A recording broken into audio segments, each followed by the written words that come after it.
Um problema de saúde cercado por muitos tabus e que, de acordo com a Sociedade Brasileira de Urologia, a disfunção erétil atinge 6 milhões de brasileiros. Para falar sobre o assunto, sobre as causas desse problema de saúde, nós vamos conversar com o médico urologista, Dr. Ricardo Bragança. Dr. Ricardo, quais são as causas da disfunção erétil?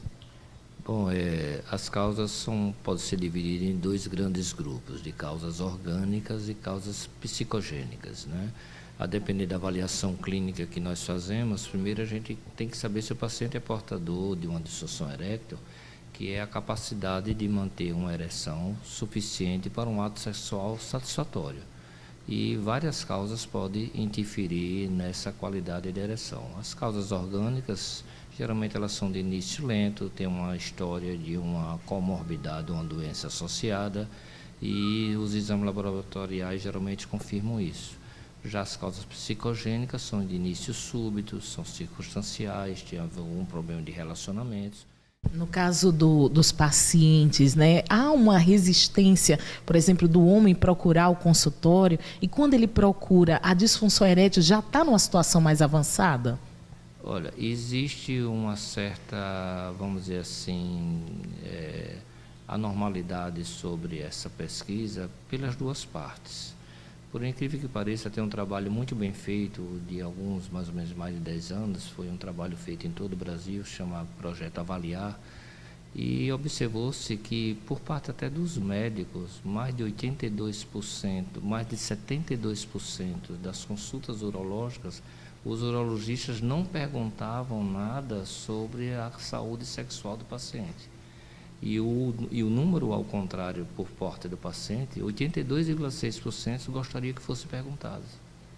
Então, isso mudou depois disso, que foi divulgado, já faz parte do nosso arsenal de investigação, pesquisar sobre a saúde sexual do paciente.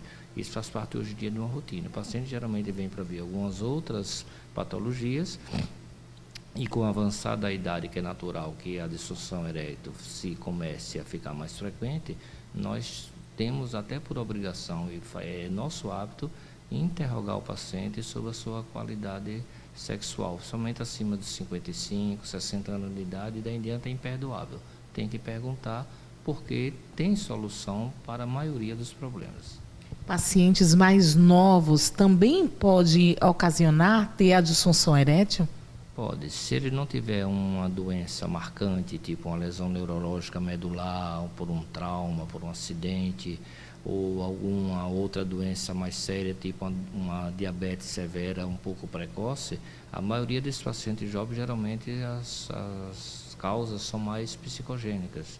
E a gente vê que são pacientes que têm alguns problemas, como eu lhe falei, início súbito, circunstancial, problema de relacionamento, é a maioria dos casos. Quando a pessoa é mais idosa, geralmente está associado a causas orgânicas associadas, doenças outras que interferem na qualidade de vida sexual do paciente. Diabetes, problema de pressão com tratamento que leva a problema de disfunção, causas neurológicas, de doenças do aparelho nervoso central, tanto encefálico como medular, tudo isso pode causar uma disfunção sexual. Então, existe um cortejo de condutas a serem realizadas, são diretrizes bem estipuladas, que a gente faz uma investigação adequada, tanto exames laboratoriais, exame físico, da parte hormonal, e vendo onde está o problema, se institui o tratamento. Toda medicação tem que ter uma orientação médica, e a depender da disfunção erétil, você tem dosagens farmacológicas para aplicar para aquela situação.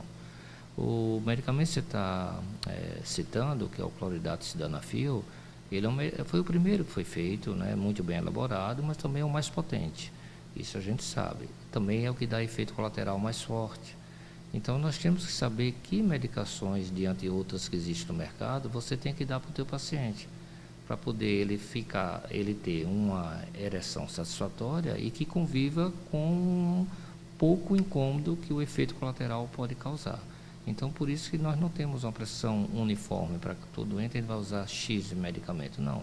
Temos que ver a situação, a aceitação do remédio, a resposta que ele teve do remédio e a intensidade dos efeitos colaterais. E assim, nós vamos adaptando o remédio dose para cada caso. A fase de que alerta o paciente a vir procurar o médico depende muito do paciente e do convívio, né, da parceira que ele está tendo. Às vezes o paciente tem uma situação e fica protelando e chega no máximo, que é inevitável, quando a parceira questiona se ele não vai tomar uma posição e uma solução.